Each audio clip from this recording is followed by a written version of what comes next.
We went to see so many relatives that I haven't seen for years and years. We had lots of Raya goodies, lots of makan, and the children met so many people, and it was lovely actually, really nice. The bond between cousins is strong. They got a long way to go, and for my niece who comes back from overseas, they will see a different kind of celebration. You know, if you celebrate in UK, for example, it's going to be like one day and that's it. You have your prayers, you have a little bit of your makan-makan, and that's all. But here in Malaysia, Raya is literally for 1 month. So it's going to be something different from them. And also they will see, they will look, they will learn on how we celebrate the local way here in Malaysia. Or to the extent in Kampung Baru.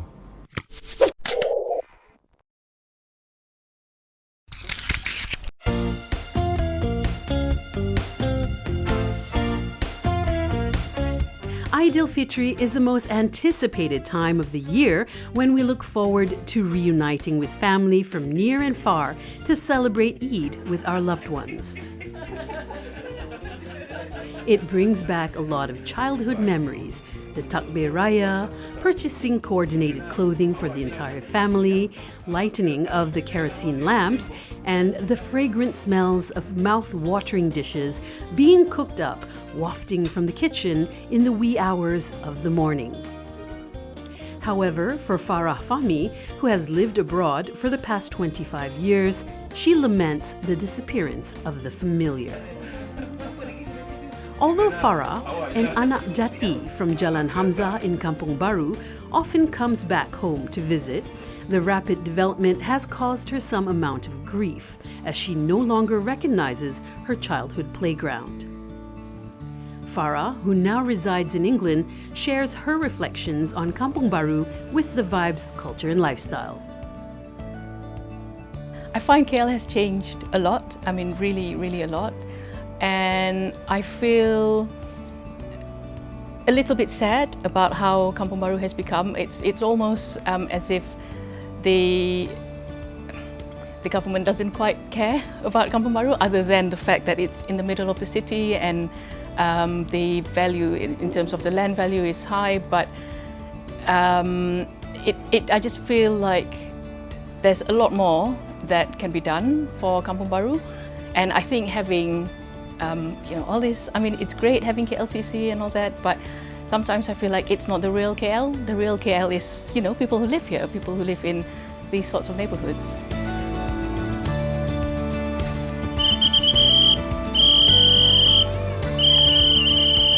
Farah believes the authorities should be looking into preserving Kampung Baru as a heritage area, seeing that it is a rustic Malay community settled charmingly simple but rich with tradition.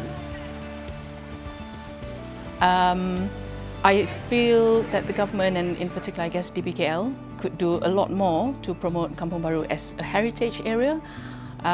What my brother is doing is really important, and I'm so glad that he's doing it, because it's such a historic area of the city, and yet nobody knows about it other than, oh, okay, you can go to, have some nasi lemak. But there's more to Kampung Baru than just nasi lemak. There's like amazing architecture, and I feel like people in this country and in KL in particular should learn a bit more about Kampung Baru and appreciate its heritage.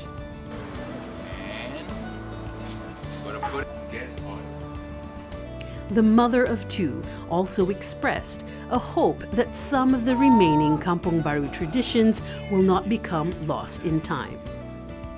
She fears, if left forgotten, these traditions will never be experienced by the current generation, including her own children, as she firmly believes these changes are caused by modernity and rapid development.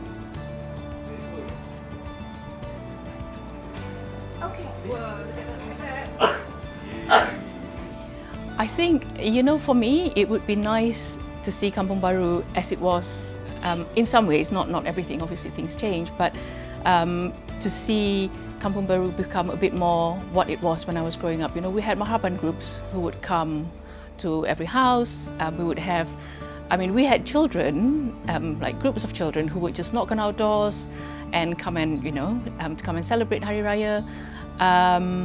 And maybe that still happens, in which case that's great. But I also feel the Kampung Baru now, there are lots of people who are not necessarily from this area, and so they go and balik kampung to their own kampungs. So maybe it gets a little bit empty here, and you don't have maybe fewer marhaban groups, I'm not sure. But I think those are the sorts of things that I would like my children to appreciate and understand. This is where they come from, and I want them to know a bit more about not just Malaysia, but my kampung, and for them to see what this place is like and experience Ramadan here and Hari Raya here as well. I think for the future, I would like to see this area preserved a little bit more, but not as a museum. It's a living area, and I think the government, DPKL, and the local areas, the local authorities, could probably do a bit more to make people's lives a lot easier here. And I think we need to move away from, let's just spring up more towers. Yes, towers are great. It looks amazing, gleaming towers, but this is where KL, started. This history of KL is here, so let's preserve it for the future generations. Meanwhile, for Farah's brother, Fuad, he explains that although several traditions are still being practiced in Kampung Baru, nevertheless, the concrete jungle has indeed taken over the last village in Kuala Lumpur. Although development is inevitable, just as his sister Farah voiced, Kampung Baru needs to be preserved because it is the last Malay enclave in central Kuala Lumpur.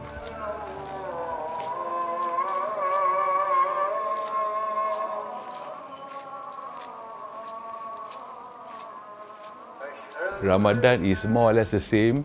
One thing that hasn't changed in Kampung Baru here is we have about one mosque, one main mosque. We have about 5 surau. So every time the call of prayer or the azan is being uttered by the masjid people or by the surau people, you can hear 4 or 5 different sounds. That makes, it's like kind of a rhythm that makes like a melody, and that is something unique when you hear that in central KL. That hasn't changed, but overall, we must accept development has come, and it is not the same as when I was small, when we celebrate Ramadan or even Hari Raya. Things has changed a lot. There is something that we can't avoid. It has changed. Yeah.